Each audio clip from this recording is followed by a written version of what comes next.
The latest Pompey news, updates every day from the Pompey Sound news desk. Football League World, the football news agency, are peddling an exclusive. It's mainly aimed at Charlton, but they also include Pompey as being one of the teams that ought to be interested in the following available footballer. Davis Keylor-Dunn looks like he could be heading towards the exit door at Oakwell this January, and clubs around the EFL should be on high alert for his situation.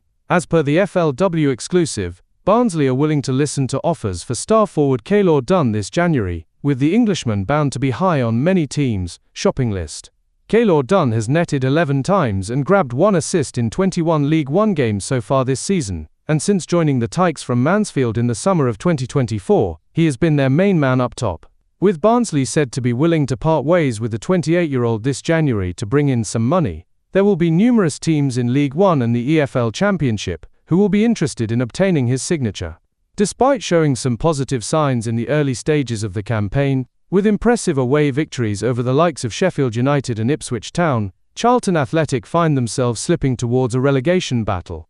Led by the polarising Nathan Jones, the Addicks' form in front of goal has been patchy at best. Prior to their 2-2 draw away to Blackburn Rovers, none of their strikers had scored more than 2 goals, with Charlie Kelman, Miles Leaburn and Isaac Olefe all struggling in the final third this campaign. Sonny Carey remains their top scorer with 5, and if Charlton are to climb their way away from relegation contenders, reinforcements in attacking areas simply must be a priority at the Valley this winter.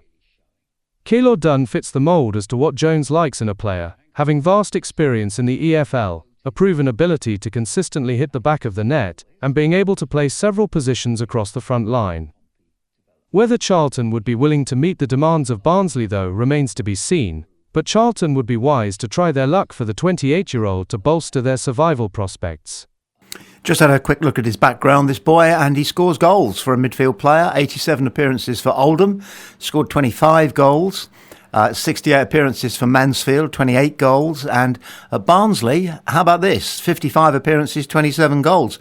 That is a serious strike rate, and he's available. Now, how much? That is the $64,000 question, isn't it? And it goes without saying, but being a bit of an Alan Partridge, I will say it, it'll be more than $64,000. Precocious Surinamese right winger Genoa Marcelo has stirred the pot about his possible move away from Switzerland, with Pompey rumoured to be one of his possible destinations. The live-wire ball player is known to have wanted away in the summer, and has failed to show up for the team bonding exercise currently being carried out in the Swiss Alps. It's rumoured that there is more to his absence than an understandable contempt for the main activity which the team are being asked to compete in, namely a curling competition. You heard that right, the players are having a curling competition in order to bond. Further to his absence from this event, Marcelo has posted a mysterious comment on Instagram consisting merely of 2 words, "News soon." All the signs are that he's on his way out of the door, and expects the deal to be completed soon, which will involve a sum of money somewhere between £1.6 and £1.8 million or euros depending on how the deal is done, and that sum of money going into the Swiss team's Swiss bank account. Yes, this chap appeared on an earlier Pompey Sound news bulletin.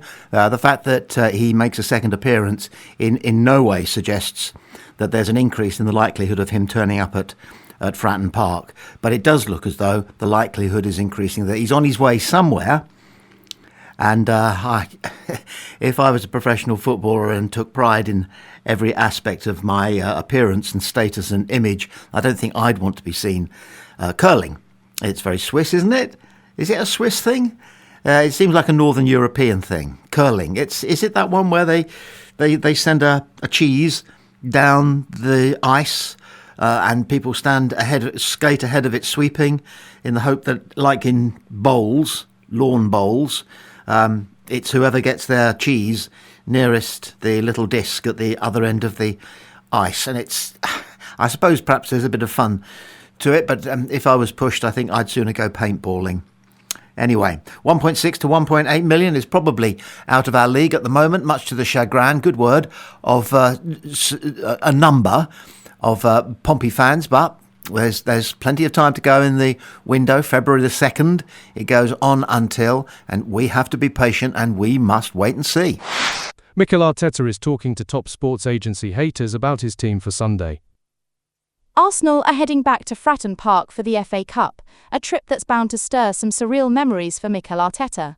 The last time he was in the dugout there, back in March 2020, football, and the entire world, was on the verge of shutting down.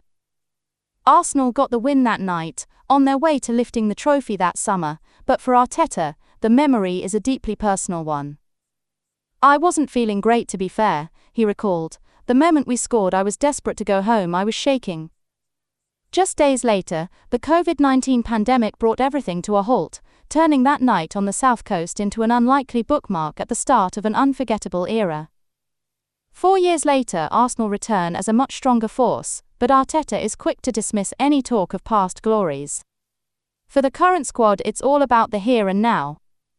"We get judged for what we do today," he said. "Last week is not important. We'll be judged for what we're able to do at the end of the season." That relentless focus is driving Arsenal's FA Cup campaign this year. Arteta famously won it in his first season, but in a virtually empty Wembley. The hunger to lift trophies in front of the fans is what really fuels the team. "And the big ones as well," he added. "That's what we are chasing. That's the purpose of this team." On the team news front, there's good news, especially concerning Kai Havertz, who is getting closer to his first appearance of the season. Arteta confirmed he's been stepping things up in training and is handling the increased workload well. "If everything goes well, I think he's going to be in the squad again in the next few days," he said. "He trains well, he's coping with that really well." Arteta was clear, though, about the standards anyone coming back into the side has to meet. "When a player has the chance to put our shirt on and compete for us, the demands are excellence, and that's it." With a heavy schedule looming, including 4 away games in the next few weeks, rotation seems inevitable. Arteta knows he needs to manage his players' minutes carefully while keeping their winning momentum going. "We have to make sure everybody is participating, we continue to perform and win games," he said. Goalkeeper Kepa Arrizabalaga, who has looked sharp in the League Cup, is one of those pushing for a start. Riccardo Calafiori, however, is expected to miss out as this game comes a little too soon for him. There's also a question mark over Piero Hincapié after he came off injured against Liverpool on Thursday, which could open the door for Miles Lewis-Skelly to make his case. "He's playing and he's doing well," Arteta said of the young prospect. "He needs to continue to do that." No surprises in any of Arteta's pronouncements about the upcoming tie.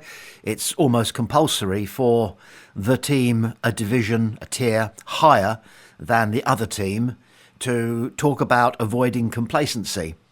It's difficult to imagine Arteta shaking like a leaf when they went 1-0 up against Pompey, but it's worth remembering that although it's widely believed that the Arsenal of today is considerably stronger than the Arsenal of 4 years ago, it's worth remembering that they did go on to win it that year, win the FA Cup that year. So, an interesting game in prospect. Team selection will cause an awful lot of conversation in the hour or so before kickoff.